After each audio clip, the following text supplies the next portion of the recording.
esto es bueno y agradable delante de Dios nuestro Salvador, el cual quiere que todos los hombres sean salvos y vengan al conocimiento de la verdad.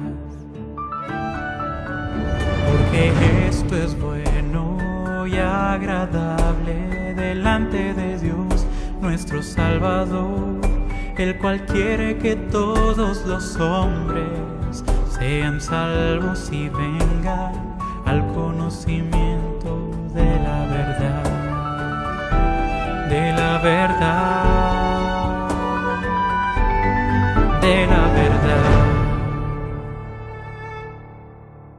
Buenas tardes, hermanos. Pues juntos vamos a alabar al Señor cantando dos himnos. El primero es Mi vida es Cristo y el segundo, Cristo reina en mí. Y podemos cantarlos agradecidos por lo que el Señor ha hecho en nuestras vidas, por su preciosa sangre derramada en la cruz para perdón de nuestros pecados y la salvación eterna. Y también porque Él nos ha dado el poder para dar a conocer a otros esta realidad y que sus vidas también sean igualmente transformadas por el amor del Señor. Pues bendiciones, hermanos.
es mi todo.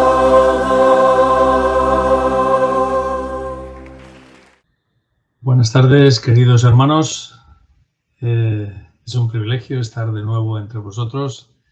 Así que a Resaldión, cada uno de vosotros esperando que estemos bien en el Señor y animados en esta tarde para este tiempo de alabanza, oración y estudio de la palabra, ¿verdad?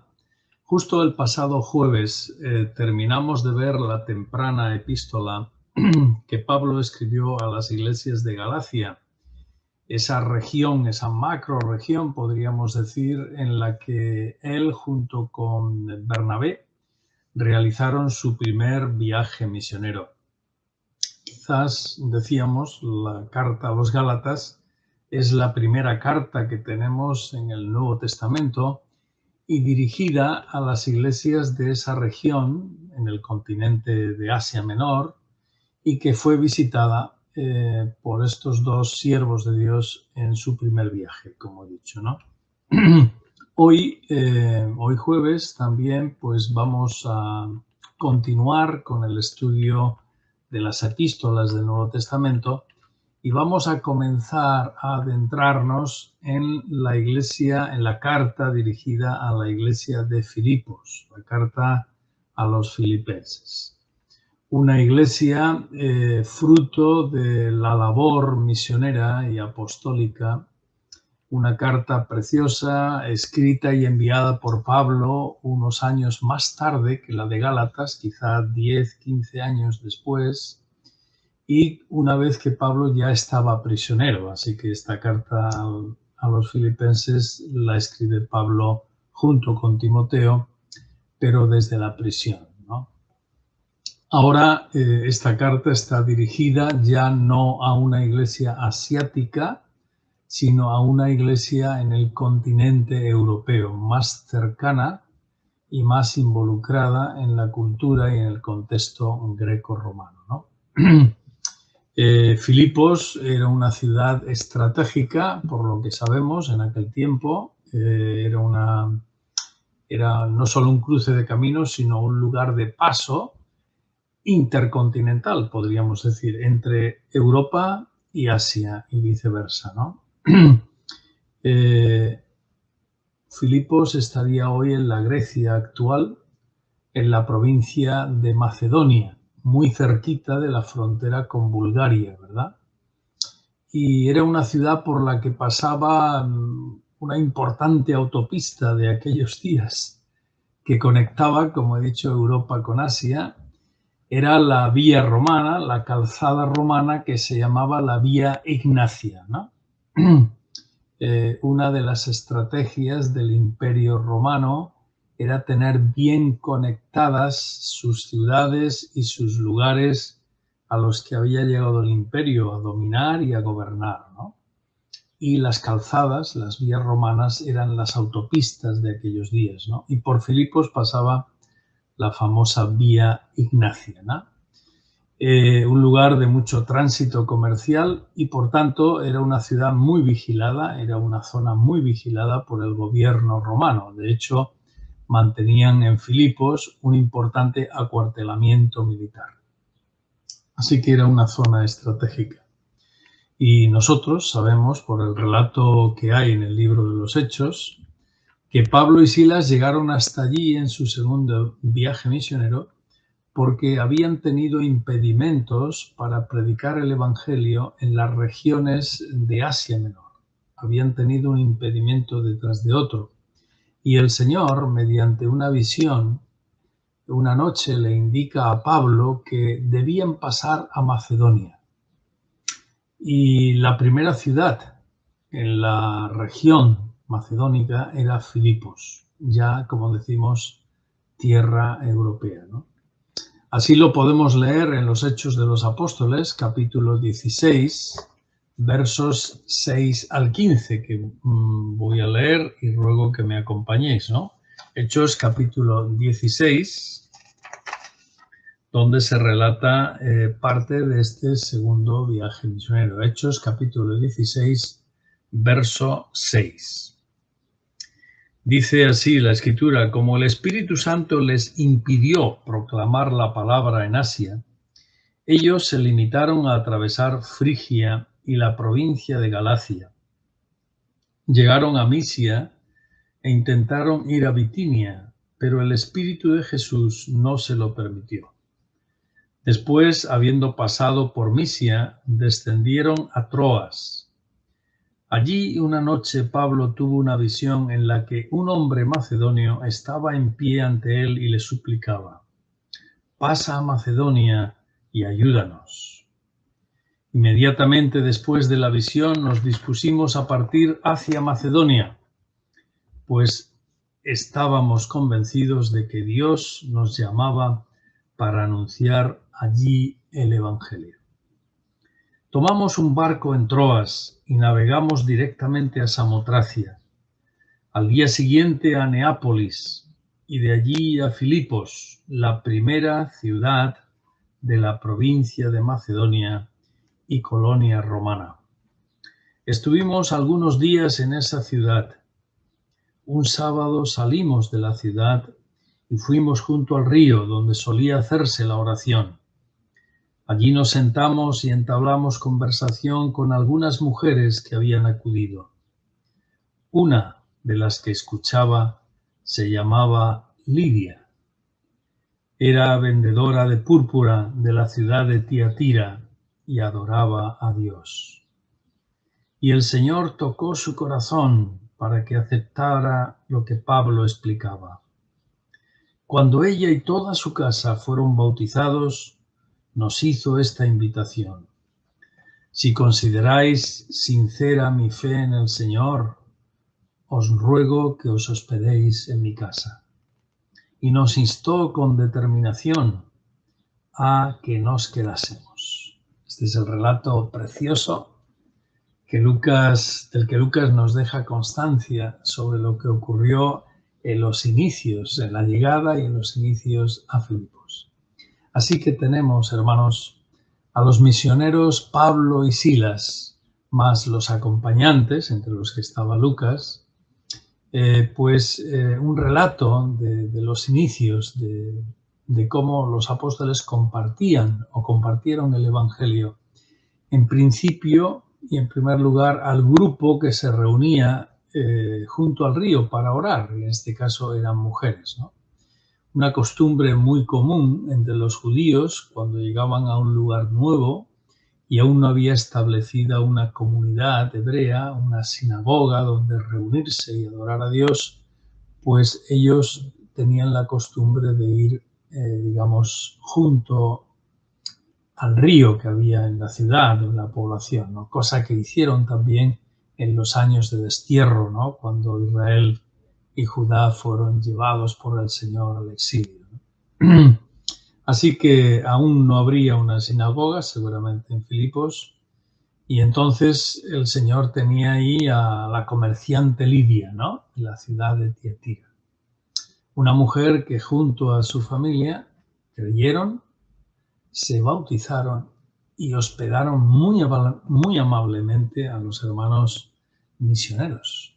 Dice el texto que les instaron a quedarse, les obligaron prácticamente a que se quedaran en su casa con su familia. Y al seguir leyendo este capítulo 16 de los Hechos, que os animo a que lo leáis completo, vemos que tras liberar a una muchacha de un demonio que la esclavizaba, pues aquellos, sus dueños, ya que esta muchacha era esclava, pues sus dueños que se beneficiaban con las adivinaciones demoníacas que hacía esta mujer, y al ver que su negocio iba al traste, pues entonces van contra Pablo y Silas. Y entonces les apresan, les denuncian públicamente ante los jueces con falsos argumentos de que son judíos, de que alteran el orden, etcétera, etcétera.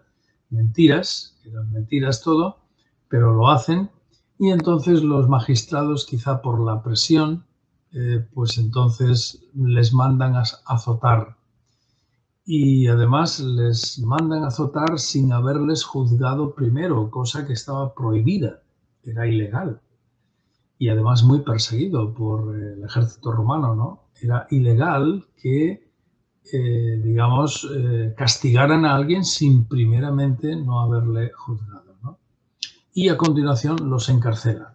O sea, todo va muy seguido, ¿no? Llega un momento en que llega la noche y Pablo y Silas están en la cárcel, ¿no? Pero ahí el Señor esa noche hizo un milagro extraordinario, porque permitió que un terremoto aterrorizara a toda la cárcel, mientras Pablo y Silas estaban alabando al Señor y cantando. Estaban seguro molidos por las heridas y la paliza que le dieron con los azotes, pero ellos cantaban y daban gracias al Señor, por lo menos porque Lidia y su familia habían creído, ¿no? O sea, era precioso, ¿no? Y seguro que algunos más también, ¿no? Entonces, mientras ellos cantaban, hay un terremoto y toda la cárcel queda aterrorizada. Las puertas se abren y aquello es un desastre, ¿no? Entonces, cuando llega el director de la cárcel, el responsable, pues Pablo y Silas, guiados, eso sí, magistralmente por el Espíritu Santo, les calmaron a él y a todos los presos, y vemos que este carcelero, este director de cárcel, podríamos decir, pues está quebrantado, está asustado, está angustiado, porque si los presos se escapaban, él lo tenía que pagar con su vida. O sea, la pena que tenía era condena a muerte si perdían los presos, ¿no? Así que en ese momento Pablo le calma y el hombre hace esa expresión tan conocida, ¿no? En el Nuevo Testamento, ¿no? Que necesito para ser salvo, ¿no? Y Pablo les dice, pues cree en el Señor Jesús y serás salvo tú y toda tu casa.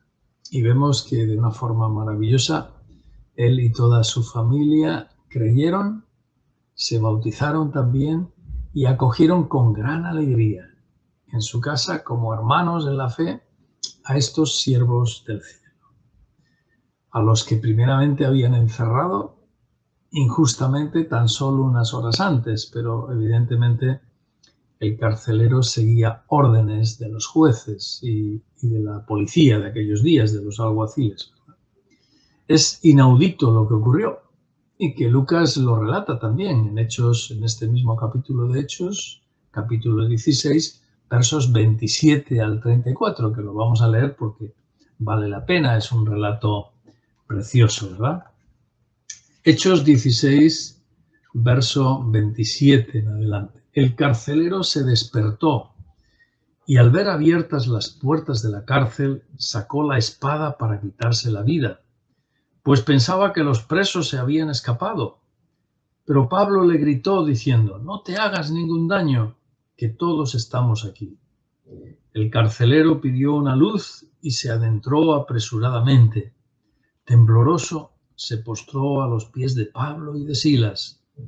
Los sacó fuera y les preguntó, señores, ¿qué debo hacer para ser salvo? Ellos respondieron, cree en el Señor Jesucristo y serás salvo tú y tu casa. Luego les expusieron la palabra del Señor a él y a todos los que estaban en su casa. Y aunque ya era una hora avanzada de la noche, les lavó las heridas y luego él y toda su familia fueron bautizados. Y después, dice el texto, que los llevó a su casa. Los llevó a su casa, les sirvió de comer y junto con toda su familia celebró con gran alegría el haber creído en Dios. Es precioso. Los inicios de la iglesia en Filipos son una hermosura, una preciosidad de cómo Dios obra poderosamente, además en momentos difíciles, ¿no?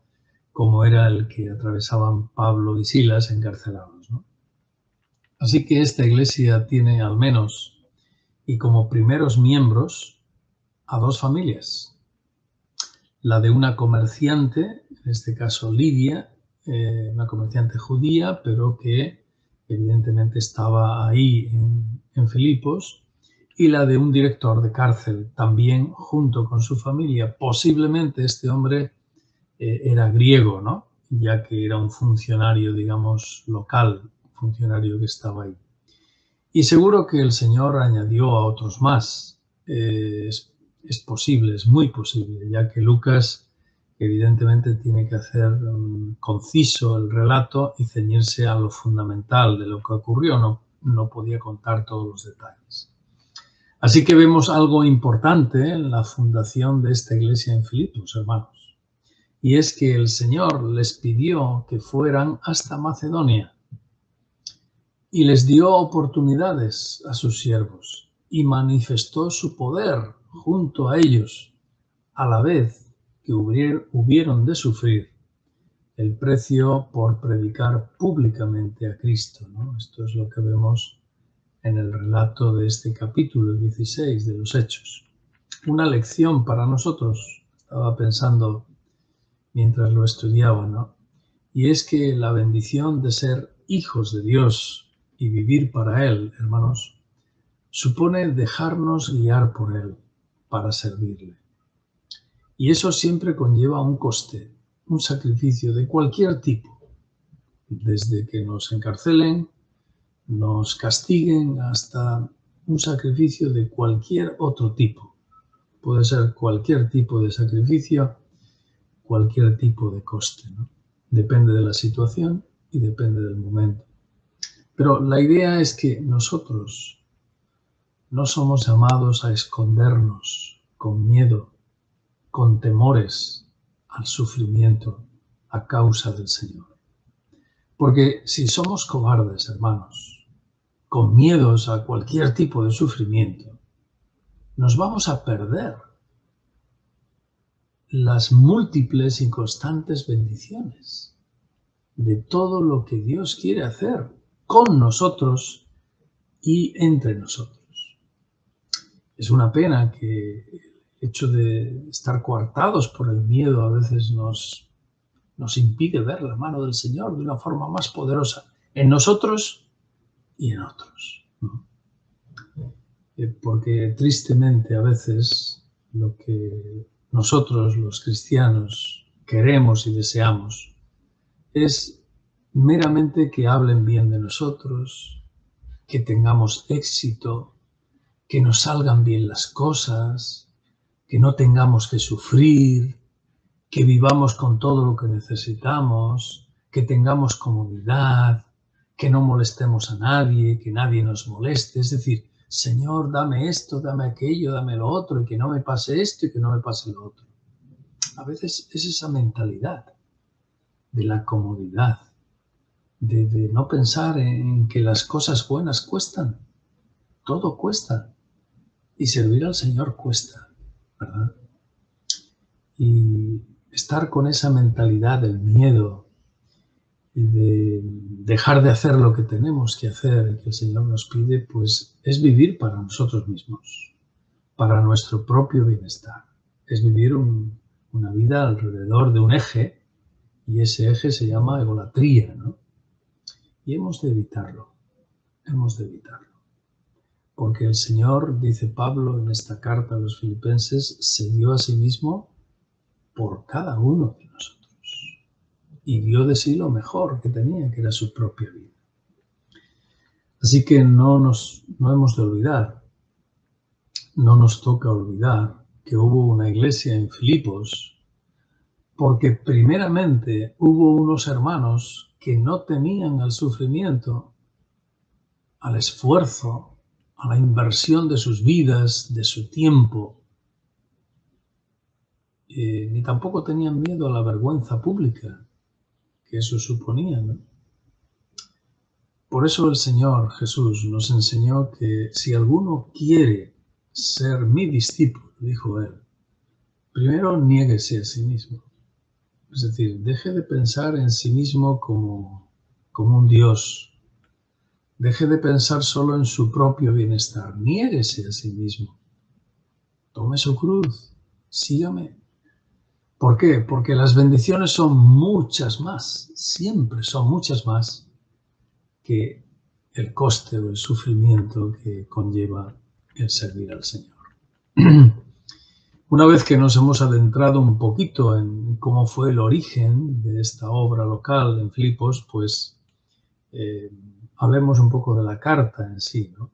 Y es que años más tarde, ya desde la prisión, a principios de los años 60 posiblemente, observamos que el apóstol Pablo, ya junto con Timoteo, escriben a esta preciosa congregación, como decimos, en esta ciudad ya europea de Filipos, y a la que Pablo quería enviar de nuevo a Timoteo. Él lo dice en la carta, ¿no? Porque al hablar en capítulo 2, verso 20, dice que no tiene a nadie que se interese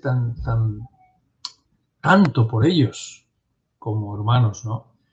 Y dice de Timoteo que tan sinceramente se interesa por vosotros, ¿no? Y también Pablo tenía a Epafrodito, a quien había enviado varias veces a servir a esta iglesia, ¿no? Epafrodito era un compañero, era consiervo con Pablo, que le había traído ofrendas de parte de la iglesia, que Pablo seguramente necesitaba estando en la cárcel. Y ahora Pablo dice de Epafrodito, que había dado su vida por ellos, pues que era merecedor de que ellos le honrasen. Pablo en el capítulo 2, verso 29 dice: tened en estima a los que son como él, como Epafrodito, porque por la obra de Cristo estuvo próximo a la muerte, exponiendo su vida para suplir lo que faltaba en vuestro servicio por mí. Es decir, que Epafrodito seguramente en el viaje que hizo desde Filipos hacia donde estaba Pablo en la cárcel, posiblemente en Roma, pues parece que se enfermó, parece que estuvo a punto de morir, ¿no? Y Pablo dice, pues bueno, es un merecedor de que le honréis, porque es un siervo del Señor que os ha servido, ha sido de cartero, trayéndome lo vuestro, así que tenedle en cuenta también como un siervo de Dios. Esta carta a los filipenses, de entre todas las que tenemos en el Nuevo Testamento, hermanos, es quizá la más íntima, la más cercana de las que Pablo escribe a una congregación, a una iglesia local. Les habla con mucha cercanía, a la vez que les pide que eviten los celos y las envidias entre los hermanos y la competencia por destacar unos sobre otros, ¿no? Unos predican por envidia, otros por esto, otros por aquello, ¿no?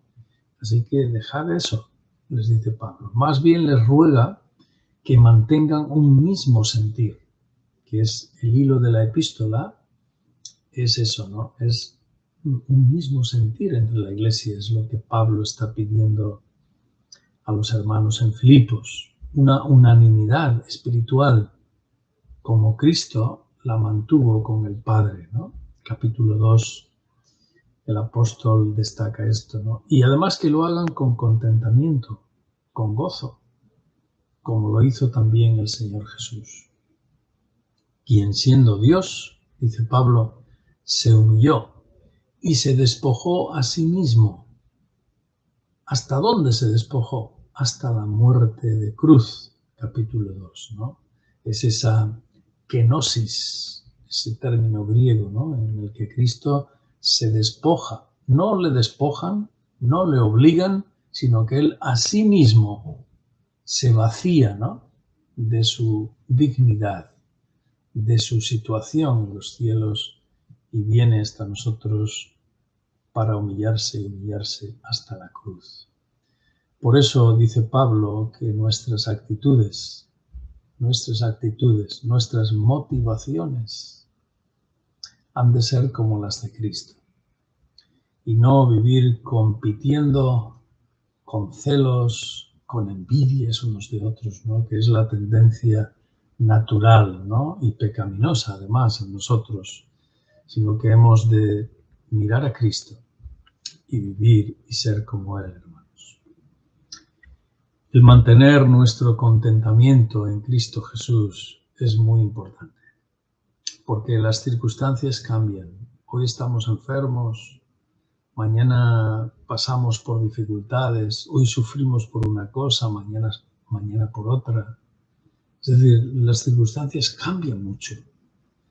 Y uno de los secretos en la vida cristiana, queridos, y que el apóstol aquí lo enseña en esta carta, es que hemos de mantener nuestro contentamiento, nuestro regocijo en Cristo, no en las situaciones, no en lo que pasa o no pasa, sino en Cristo. Regocijaos en el Señor siempre, dice el apóstol, ¿no? Capítulo 4.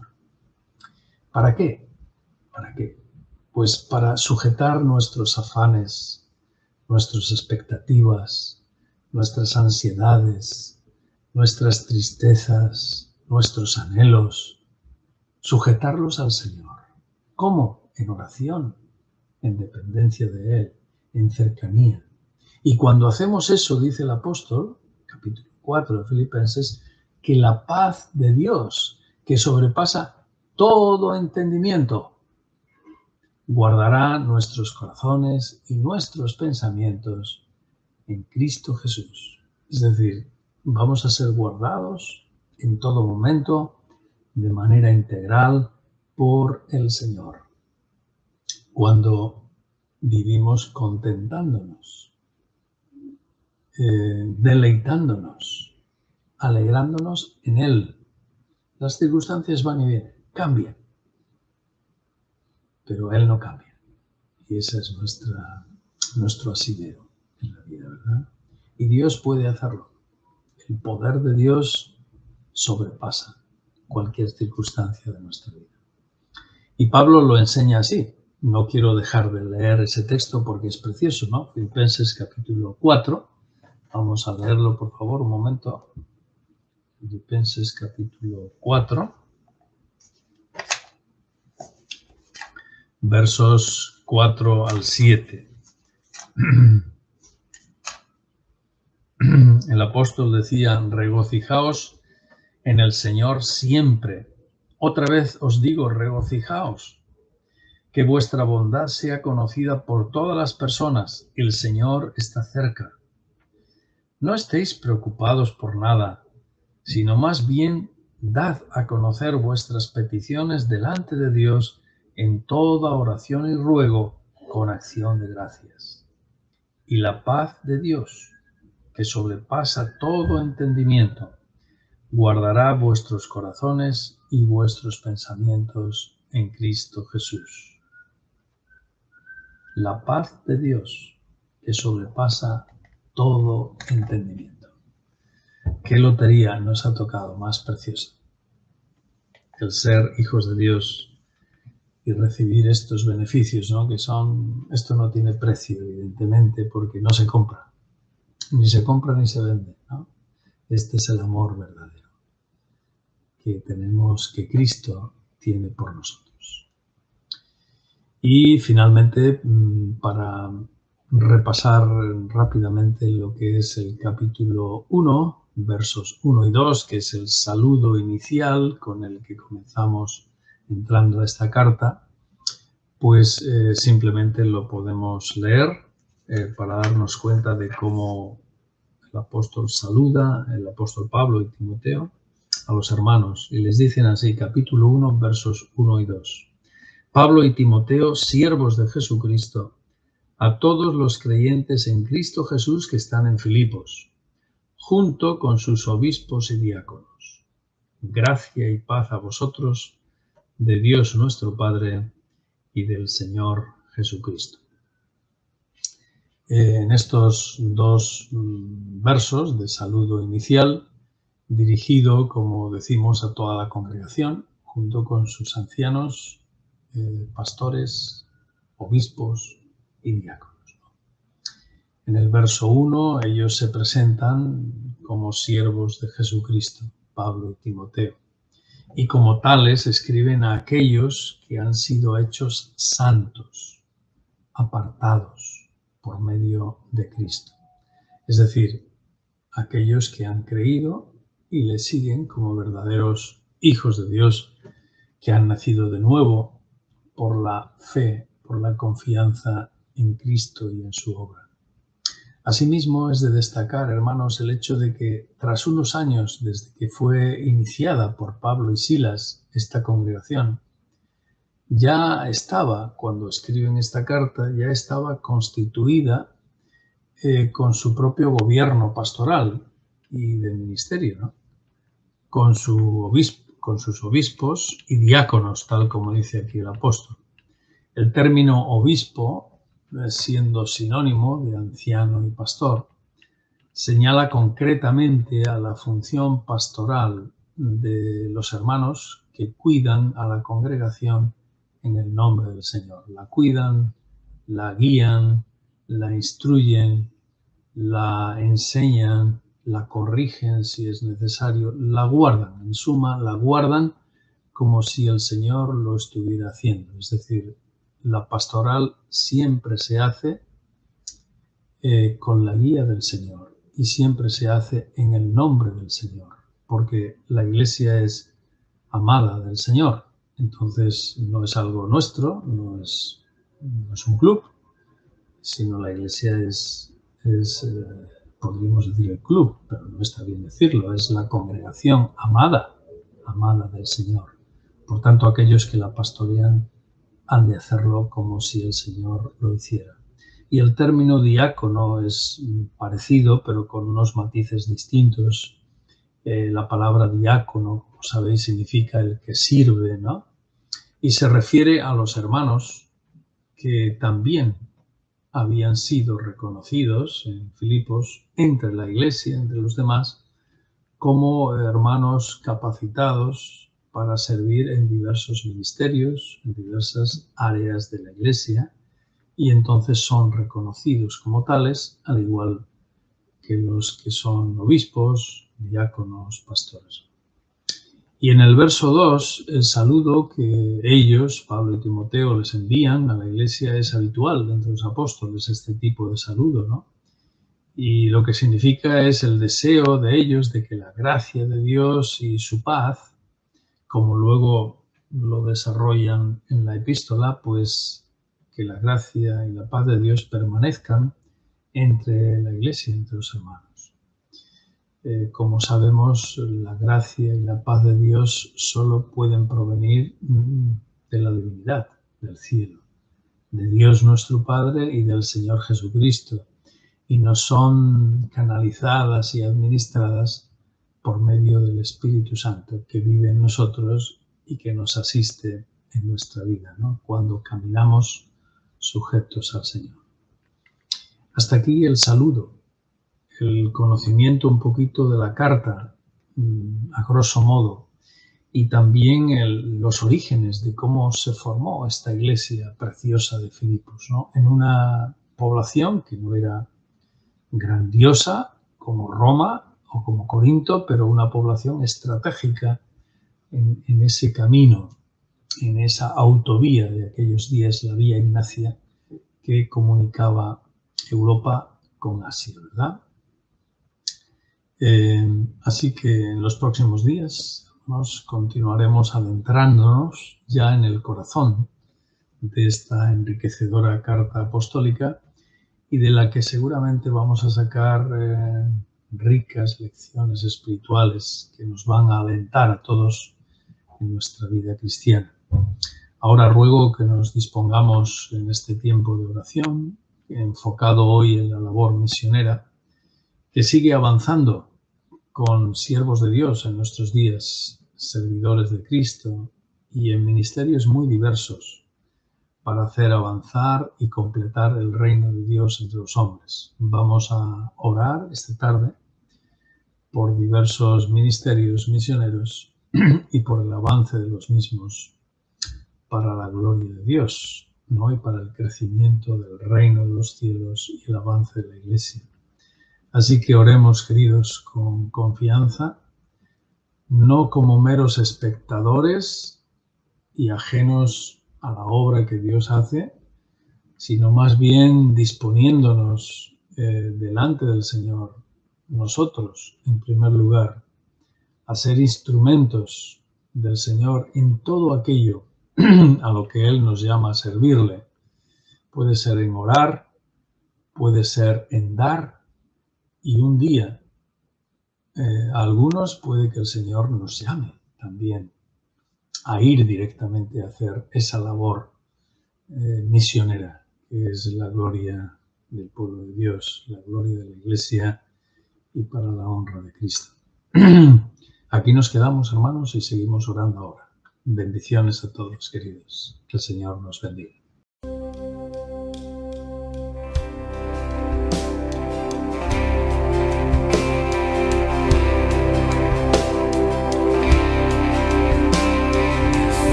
Salvador, mi vida mía ya no es, tu sangre me compró, mi alianza de tu trono es, tu reino es mi hogar, libre y feliz me rindo a tu suprema autoridad.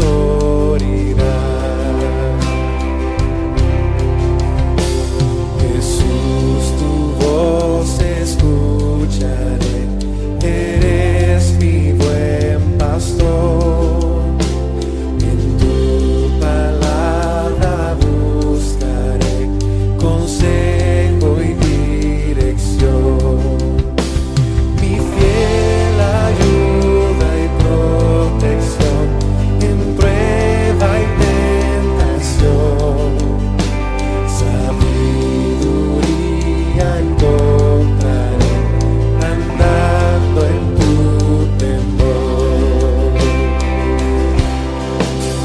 Cristo reina en mí y seré quien me has llamado a ser, y que mi vivir de tu nombre a conocer.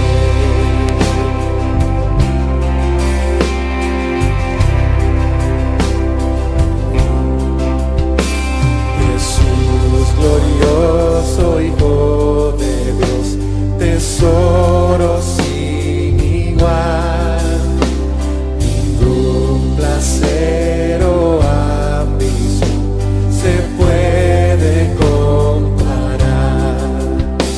Cuán infinito es tu valor, enséñame, Señor, y viviré para un mejor y eterno galardón. Cristo reina en mí y seré quien me has llamado a ser, y que mi vivir de tu nombre a conocer.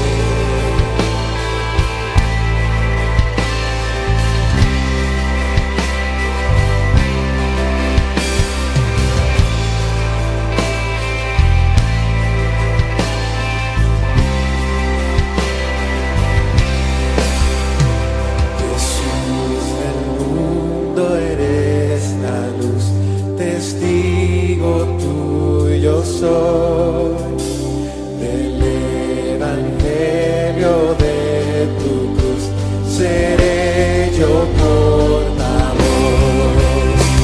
Tu reino venga es mi canción, tu causa mi misión, que sea tu gloria mi pasión, conságrame, Señor. Cristo